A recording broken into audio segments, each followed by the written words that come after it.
my name is Ruth Bacha, and I'm a pediatric occupational therapist. I am the producer and director of this video series. Welcome to the Troop Strategies for Success During section of the Inclusion Learning module.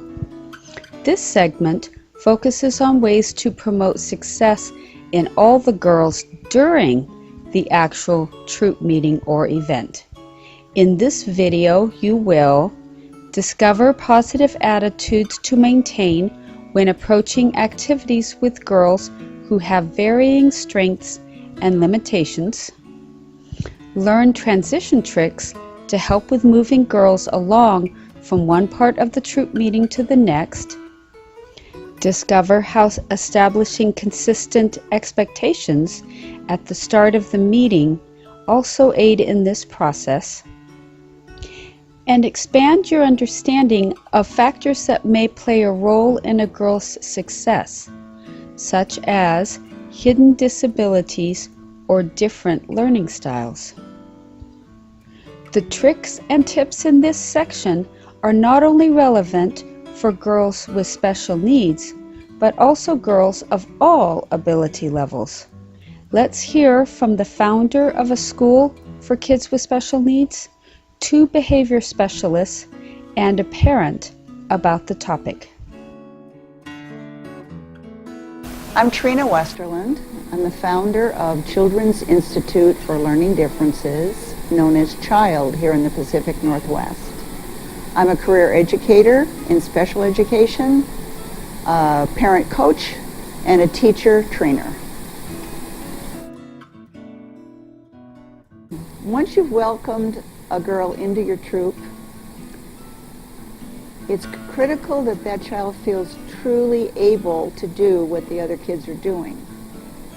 And very often there's a pitfall in there about us presenting an activity as being done a right way for it to be acceptable.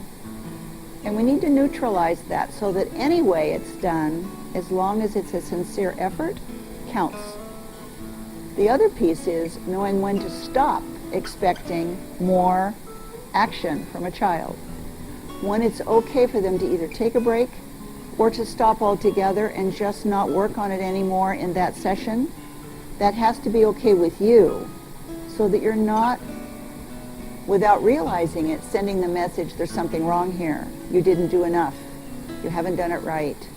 We really need to check that in ourselves, because as adults, we do have standards that we want each child to meet, that we think are the success standards, but it may not be a match for that child's capacity that day or their readiness to provide that kind of a performance or create that kind of product or outcome. It's important to realize that what is a transition for an adult is a very different experience for the girls. And we think, as we're often taught in our leadership training, to give 10-minute warnings, 5-minute warnings, and that ought to do it.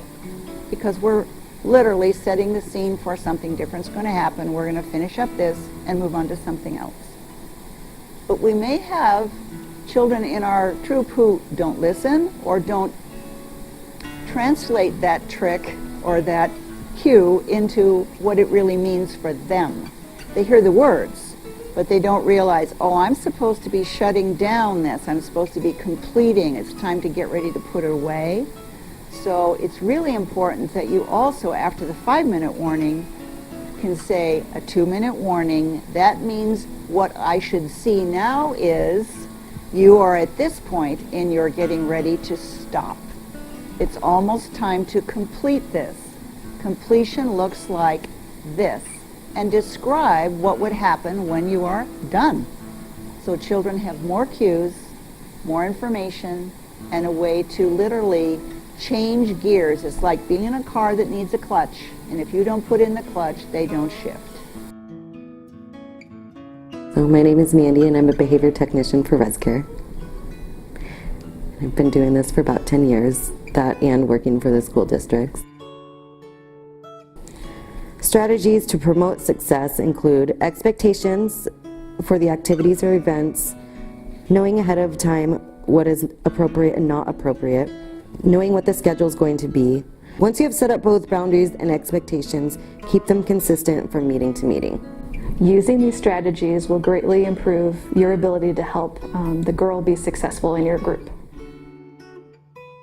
Hi, I'm Eleanor Orth, and I have a daughter with special needs.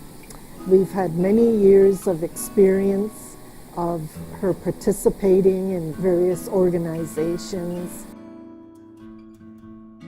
Troop leaders need to look beyond the obvious disability and be aware and identify what may often be a hidden disability.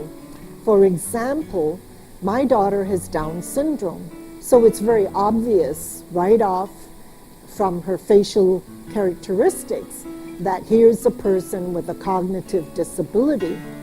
But in fact, she is legally blind. And even though she wears glasses, it doesn't mean it corrects her vision adequately. The glasses just allow her to have minimal vision. So her hidden disability of being blind impacts what she can and cannot do far more than Down syndrome. Hi, my name is Robin Tatsuda. I'm the Director of Information and Family Support at the ARC of King County, and I come from a background of providing behavior support services in schools, in recreation activities, and in the community for people with disabilities. And I'm here today to talk to you about behavior support. A proactive, preventative environment includes a few of the following things. Remember that everyone learns differently. Some people learn through listening, seeing, or even like following a model. You have to really be thoughtful to integrate a diverse learning options into all of your different activities so that everyone can engage and connect based on their own strengths. And last but not least, be positive.